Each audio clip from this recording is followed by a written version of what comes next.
Wells Fargo. Together, we'll go far. Tonight on News 22, a closer look at the transition from military to college life. Las Cruces show how their imaginations can be put to work. And the latest game in one of the biggest rivalries in high school football. All that and more on News 22 Tuesday. Serving southern New Mexico, this is the award-winning KRWG-TV News 22, where news matters. Good evening, everyone. I'm Cristal Corrales. And I'm Javier Gutierrez. We are still learning more details about Sunday's shooting in Sutherland Springs, Texas, that left 25 people and an unborn child dead. The shooting comes a month after the Las Vegas massacre. Local representatives like Mike Heinrich are expressing what this tragedy means for gun laws in the United States.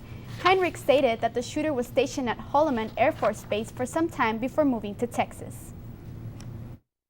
This is exactly the kind of individual who should have never passed a background check. Unfortunately, this individual lived in New Mexico for a time. He was discharged based on activity at Holloman Air Force Base that should have been absolutely disqualifying to be able to purchase a firearm in the first place. More gunshots, this time closer to home. In Ruidoso, one woman is dead and one man wounded during an officer-involved shooting. Police confronted two people in northeast Ruidoso trying to steal multiple vehicles Sunday morning. 28-year-old Jonathan Brownell struck the officer first with the car. The officer shot and wounded Brownell, then shot and killed 31-year-old Marlissa Sanchez, who hit him with another car. The injured officer is in stable condition. We now know the names of the 4 people killed when the airplane crashed near Hatch. State Police say Anthony Duramus, Christopher Howell, Kuniqua Chancellor, and Welcome Watkins were traveling to Hatch to celebrate a birthday. The plane crashed on Saturday but wasn't found until Sunday. The victims were pronounced dead at the scene. 3 victims were from El Paso and 1 was from Waxahachie, Texas. The cause of the crash is still under investigation. This is the second fatal plane crash in Doña Ana County this month. The body of a man found near Brannigan Park earlier last month has finally been identified. 28-year-old Daniel Thomas Kearney was found dead on October 19th in an empty lot near the 300 block of North Valley. A relative of Kearney reported him missing to police just a week before his death.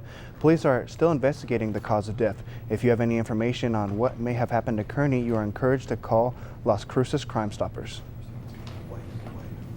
And I wonder what the weather will be like this week. Yeah, it's been changing, every week. So let's go to Jess, who has our first look at weather.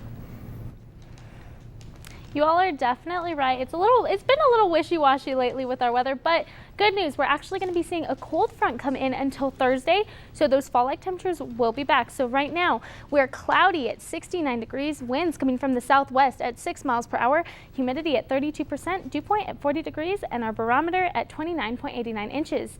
Today we saw a high of 78, which I'll talk about a little later how that's going to drop here in the next couple days, which is 8 degrees above our average. And last night, and an overnight low of 58 degrees. Let's go ahead back in time, where in 1999 we hit a record high of 83 degrees, and in 1959 a record low of 19. We didn't see any rainfall today, so our yearly precipitation sits at 9.47 inches. I'll be back a little later with your national forecast, but for now, back to Javi and Cristal at the desk. This is Veterans Appreciation Week here on the NMSU campus. Today, veterans and their families came out for a Veterans Day picnic. They were joined by their friends and fellow veterans at NMSU. There was plenty of food to go around, like enchiladas and something sweet.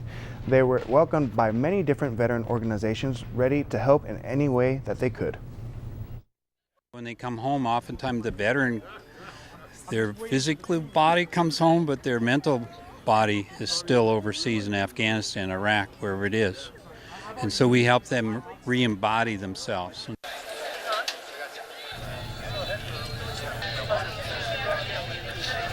Events like this give veterans a place to connect with people who have been through the same thing, as well as give veteran students a place to involve their family on the NMSU campus. Veterans Appreciation Week actually started off yesterday with an opening ceremony at Aggie Memorial Tower.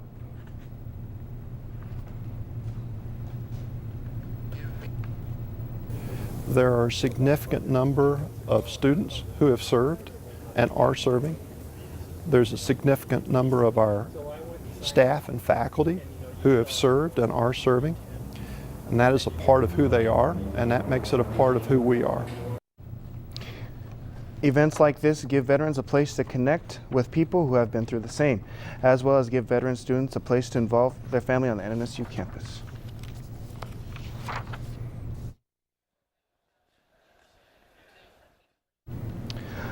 All this week here at News22, we're checking in with veterans on campus to understand the challenges they face. Some veterans come out of military and go straight to college, many with no sense of how to get involved. News22's Shelby Montgomery introduces us to two friends who started out the same but took different paths.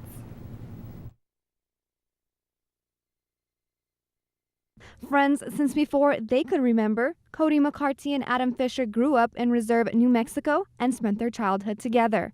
They attended the same school from elementary all through high school, even joined the Marine Corps together. When we decided to go in the Marine Corps, we didn't really know what we were doing with our lives, and it was a good path, and so we took it.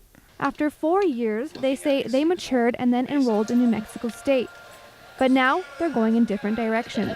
When I first got here, I was kind of like a loner. I really didn't get involved with any of the organization. But that didn't last long. Cody is now a senator for the Arts and Science College and the chair of the Finance Committee for Student Government. I can't say that I've ever been bored since I've got involved in NMSU. It's very, very fast-paced. You got a lot of moving parts that are going around. You're always doing something with NMSU. He's like, yeah, sure, man. Even though he was on the But it's been different for Adam. The transition from Marine to college student has been difficult. It's hard to relate, and I find myself, not shunning myself, but kind of backing off a little bit and feeling out the crowd, and I have to gauge myself and kind of put myself back in that mindset because I'm not in the Marine Corps anymore. The transition from military to civilian life isn't always easy, but that's why NMSU offers great programs for those seeking assistance. Adam and Cody both work at the Military and Veterans Program at NMSU, which gives them the opportunity to help others facing the same struggles. Adam says the program is really great, but having Cody along is even better. It was really nice to have somebody that you go through high school with and that you go through the Marine Corps with or any military background, and then you come to school and they're there too. After college, they both look forward to a career that serves others. For Cody, maybe the FBI or CIA. Adam hopes to help people be healthy by using his kinesiology degree. Shelby Montgomery, News 22. If you're a veteran looking for help, the Veterans and Military Program is located on the second floor of Corbett Center, room 244. They're open Monday through Friday, 8 to 5. Today was Municipal Election Day. Residents of Las Cruces were in the polls to elect city councilors in Districts 3, 5, and 6. Voters also casted their votes to elect the municipal judge. Las Crucens were able to cast their ballots today from 7 in the morning and will end today at 7 p.m. Stay tuned. Jess will be back with your national forecast. We'll see how the weather is. Good to see you. But transformed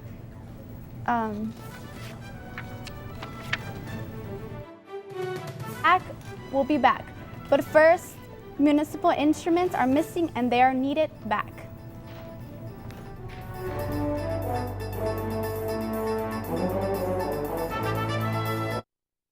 Las Cruces and El Paso share a lot of history. See why we say Texas history begins in El Paso on our El Paso Gold Heritage documentary series, broadcast Sunday nights on KRWG-TV. See Legends of El Paso's Mountains, Gunfights of the Old West, El Paso's Waco Tanks, Mexican Revolution sites in El Paso, and many more El Paso TV documentaries on KRWG-TV. Saturday at 12 noon on KRWG-TV. Being a business underwriter of KRWG says something to our viewers, that your business supports comprehensive news, arts programming, and community information. Shows like Masterpiece, Nova, and Charlie Rose inform and entertain the community, and our business underwriters reach our loyal and supportive KRWG viewers. For information on becoming a KRWG underwriter, please call Marcus Royo at 646-5709. And thank you. Welcome back. You're watching News 22 Tuesday, where news matters. Young Park in Las Cruces is back to normal today, but this past weekend it was thrust into a mythological past of dragons and knights. News 22's Stephanie Muniz shows us a group that takes its fun seriously. The Society for Creative Anachronism was there to entertain and show their love for history. The chatelaine, or leader, says the friendship in the group is what's best, and it all revolves around reenacting medieval times. I'm also a fighter. I do heavy fighting. I'm also a combat archer, so I like doing that. I sew. I do leather work. I do some metal work. So there's a lot of stuff, and we're a social group. Some of the members of the SCA say the Renaissance Fair is one of their favorite events. They also have camping trips, fighting, and arts and sciences. Members range from little kids to adults. Angela Smith says it's a way for her to spend more time with her son. Not really. It's given us something we can do together. Yeah. That's one thing, is like, he's your teenage son. You do something with him, bring him to fighting. Yeah. So it's given mother and son something to do. And she's not the only member who has been able to enjoy time with her family. What I enjoy the most is to have them with me. It's a hobby that everybody in my family can enjoy. So my husband can do his fighting, and they can be playing with kids, and they can be or doing arts and sciences. The SCA is just one attraction at the Renaissance Fair. The two-day festival had hundreds of local artists, vendors, and organizations. There were also people dressed in traditional medieval outfits and dancers. Stephanie Muniz, News 22. NMSU police need your help to recover instruments stolen Saturday, November 4th. 3 instruments were stolen from the NMSU Music Building, 2 violins and 1 cello. NMSU police say to be careful since property crime is on the rise. We normally begin to see thefts as we head to holidays. People are needing money, they're looking for gifts or whatever it may be. Times are harder during the holidays, so we do see usually an uprise in property crime as we head to the holidays. Any information about the instruments will be rewarded. Please contact NMSU Police at 575-404-6789. It's getting cold here in the area. I wonder if any places are expecting snow. Yeah, snow, not really common to hear, but other places might get it. Let's go to Jess with the national forecast. All right, well, we're going to be taking a look at the first Arctic blast that is actually going to be hitting the upper Midwest region starting on Thursday. So on my next map, let's talk about what this means. These folks in the dark blue area up here, all the way until this semi-light blue, below freezing. So that means on Thursday, or more Friday, when the cold air is pushing in, it's going to create some snowfall for these folks. These folks down here are seeing as high as 50, but still pretty chilly. So on my next map, let's go ahead and take a look at that. These folks are seeing their first frost/freeze of the season. So if you're planning on traveling this way, make sure you take your winter gear because it's definitely going to be a cold one. But if you're not planning on traveling, I'll tell you after the break how we can expect our weather to be. You're watching News 22 Tuesday.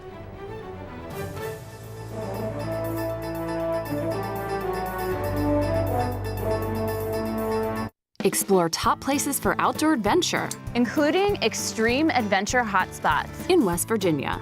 From whitewater rafting to national parks on Travels with Darley. Sunday at 4 p.m. on KRWG-TV.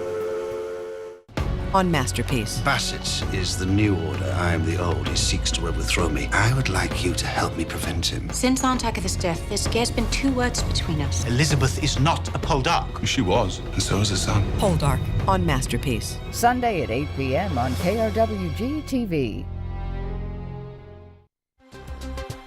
We did not ever think this would happen to our family. There's just pain. There's so much pain with addiction. Is there a permanent biological change in your brain?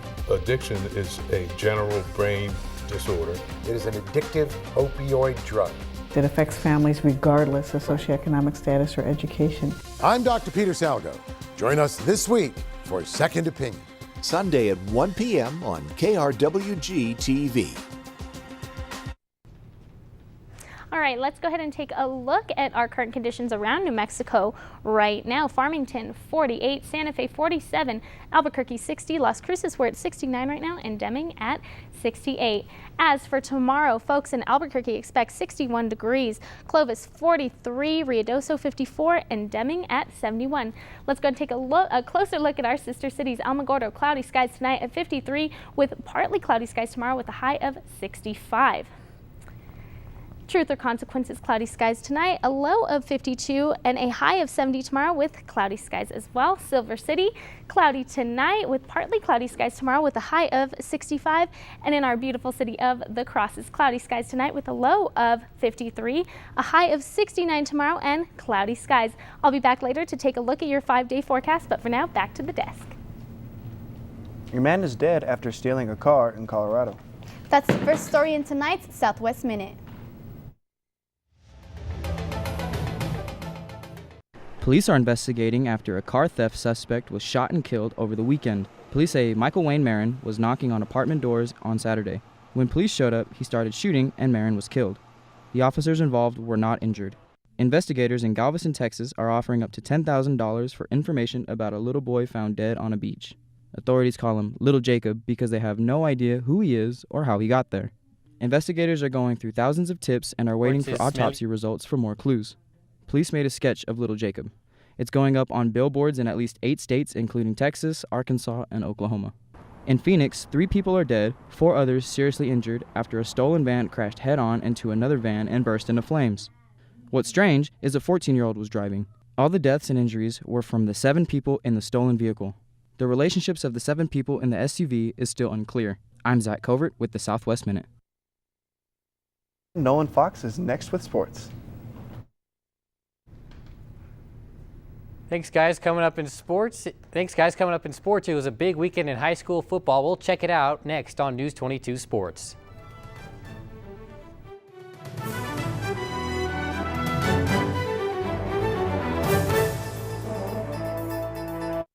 In Zimbabwe, an unusual bond is forming. I was filming, and the cubs came right up to me. And that was how the whole thing started. Now we can follow this wild cheetah family extremely close up. It wasn't long, and I was walking with them, sleeping with them, and even following them on the hunt. Witness firsthand the heartbreaks and triumphs a cheetah mother faces raising the next generation. Wednesday at 7 p.m. on KRWG-TV. Floods in the past of unimaginable size and power. No one has ever witnessed anything even close in scale. Reshaped the Earth itself. Floods that completely changed the face of the planet. Today, scientists search for the evidence carved on the face of the planet and into the sea floor. Will they come again?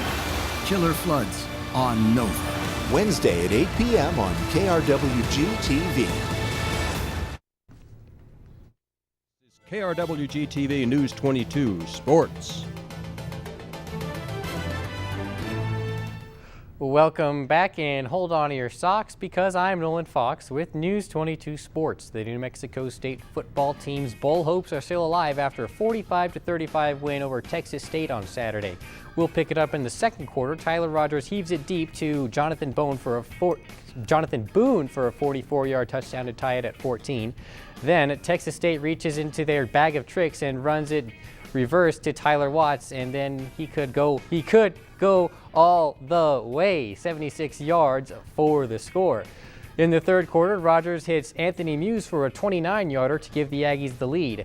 Later, Texas State fools the Aggies again with another trick play to pull within 3, but the Aggies respond when Rogers throws a swing pass to O.J. Clark, who dives into the end zone to give the Aggies a 10-point lead, and that would pretty much do it.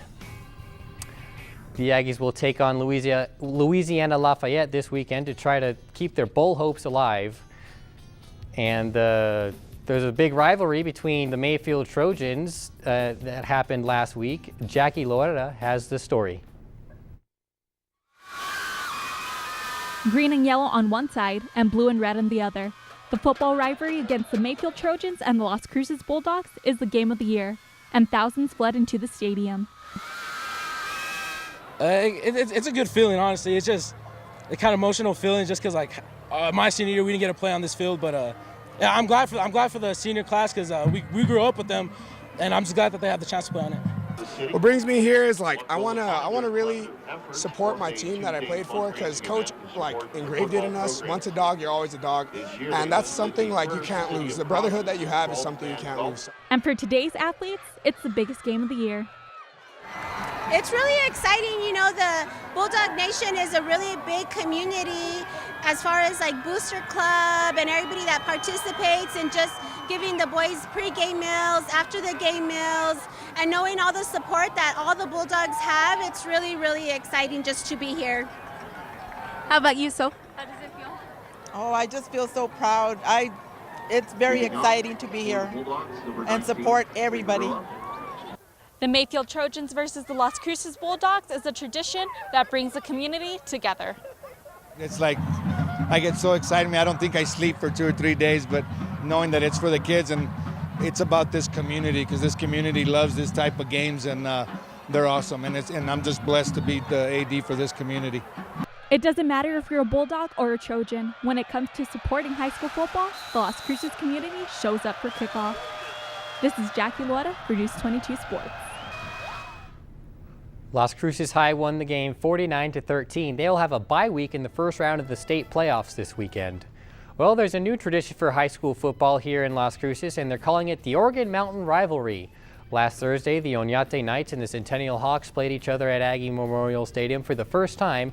Las Cruces Public Schools spent more than $40,000 on the game in order to develop a bigger rivalry between the schools, like the one between Las Cruces and Mayfield. Centennial won the first annual game handily, 47-7. Quarterback Aiden Trujillo and head coach Aaron Ocampo were excited about the atmosphere. Awesome. I'm not even excited yet. I'm just we played great. The team played great, blocked great. Everything was good. Playing it in front of our crowd. I love our crowd. I'm glad a lot of kids. Oh, it was an electric environment. I mean, I don't know how many people were here, but you know, I've been to some Aggie games and it kind of felt like about an Aggie crowd. I mean, Centennial will play the Rio Rancho Rams up in Rio Rancho for the first round of the state playoffs on Friday. And the New Mexico State volleyball team is coming off a big win on Senior Day. On Saturday, the Aggies swept Seattle University Redhawks in their final home game of the season. Tatiana Battle led the way with 14 kills, 3 aces, and 3 blocks. The Aggies will hit the road for the final 2 games of the regular season, which will be held on Thursday at Grand Canyon and Saturday at Cal State Bakersfield. And that's all for sports tonight. Join us for more sports action tomorrow. Still ahead on News 22, Jess will be back with a look at your 5-day forecast. But first, a few people in Florida have finally found a way to make taking out the trash bearable. More on that when News 22 returns.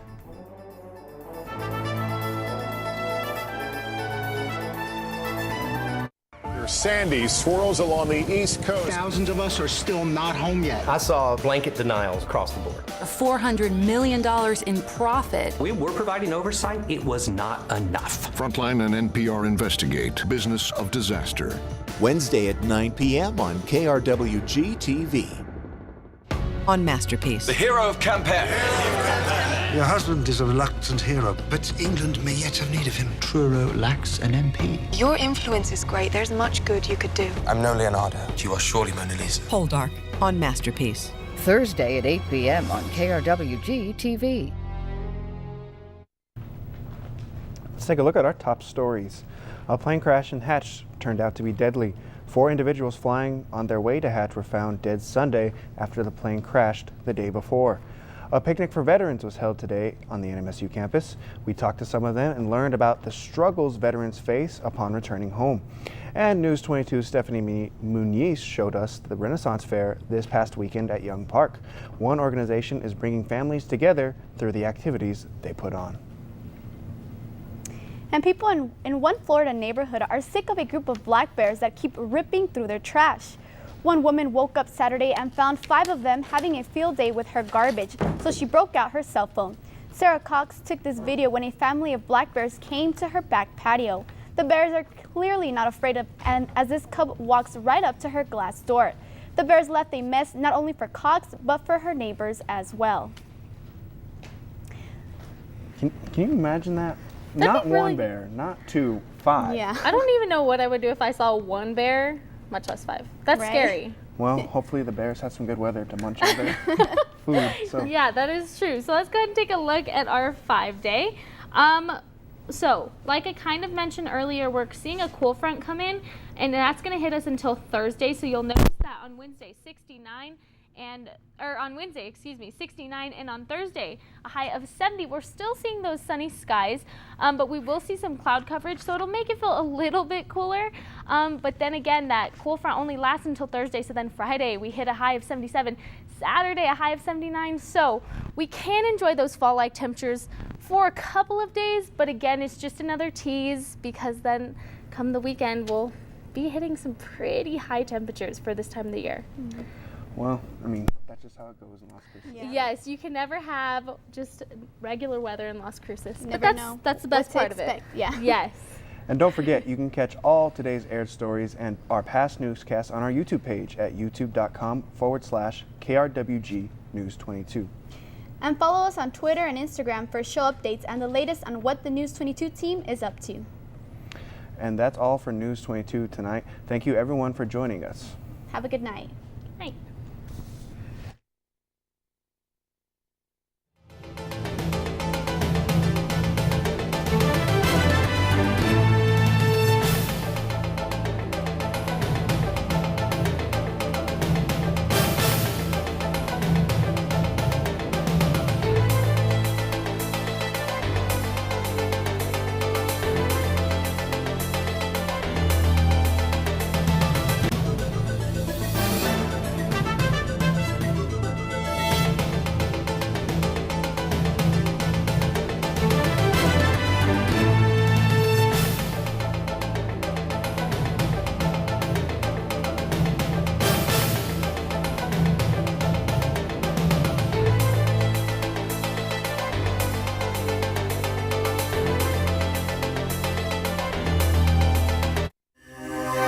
This news brief in Español is brought to you by Noticias 22, Spanish language news for southern New Mexico and West Texas. Noticias 22. Hola, ¿qué tal? Los saluda Raquel López en este breve informativo de Noticias 22. Investigadores federales y la Policía Estatal de Nuevo México continúan la investigación de un accidente aéreo que ocurrió a 3 millas del pueblo Hatch el sábado por la noche. En total murieron 4 personas que bajaron a Hatch para celebrar un cumpleaños de uno de los pasajeros. Los 4 han sido identificados como Anthony T. Ramos, de 57 años, Christopher Howell, de 33 años, Kanuka Chancellor, de 41 años, los 3 residentes de El Paso y un residente de Waxahachie, Texas, Malcolm Watkins, de 25 años. Todos murieron al momento del accidente. El accidente aéreo es el segundo que ocurre al condado de Doña Ana el último mes. Un cuerpo cerca de Valley Drive ha sido descubierto cerca del Parque Brannigan. Los restos del cuerpo encontrado fueron identificados y pertenecen a Daniel Thomas Kearney, de 28 años de edad. Poco antes de las 10 de la mañana del jueves 19 de octubre, una persona trabajaba en la área que descubrió el cuerpo en un terreno baldío entre la estación de bomberos 3 y el Parque Brannigan. Un pariente informó que Kearney desapareció el 11 de octubre y fue visto por última vez. Kearney sufría de varios problemas de salud y se asociaba a personas de la comunidad sin hogar. El cuerpo de Kearney no tenía signos evidentes de trauma, pero los investigadores todavía no saben la causa de su muerte.